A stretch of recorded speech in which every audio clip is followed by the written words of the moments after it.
Hello everyone, আসসালামু আলাইকুম। Welcome to yet another new reels video. তো আজকে আমার হাতে এখন আপনারা যে জিনিসটা দেখতে পাচ্ছেন সেটি হচ্ছে একটি রিলে। এই রিলেটা কোথায় থাকে?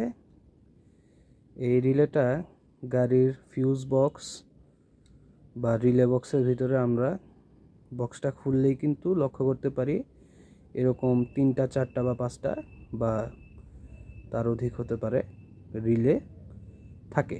2টা 3টা কি 4টা রিলে থাকে। এই রিলেটা হচ্ছে হর্নের রিলে। এই রিলেটা আমার গাড়ির নষ্ট হয়ে গেছিলো। এই রিলেটার কার্যকারিতা নাই, নষ্ট।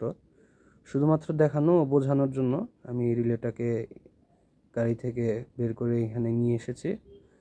রিলের কাজ হচ্ছে গাড়ির হর্নের, হেডলাইটের বা অন্য আদার্স কিছু কাজ যেগুলো সংঘটিত হয় সেগুলো করার জন্য এই ধরনের রিলে এবং ছোট ছোট এতটুকু ফিউজ ব্যবহৃত হয়ে থাকে।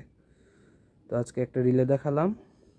আমরা গাড়িতে যদি ইলেকট্রিক্যাল কোনো ত্রুটি বিচ্যুতির কবলে পড়ে যায়, সেক্ষেত্রে আমাদের মেইন করণীয় কাজ হচ্ছে ফিউজ বক্স কিংবা রিলে বক্স খুলে এই রিলেগুলোকে চেক দেওয়া। নিজে না পারি, গাড়ির যে মেকানিক আছে মেকানিকের কাছে নিয়ে গিয়ে, ইলেকট্রনিক মেকানিকের কাছে নিয়ে গিয়ে তাকে দিয়ে চেক করানো যে ভাই আমার রিলেটা কিংবা আমার ফিউজটা ঠিক আছে কিনা। ফিউজগুলো আমরা নিজেরাই চেক করতে পারি।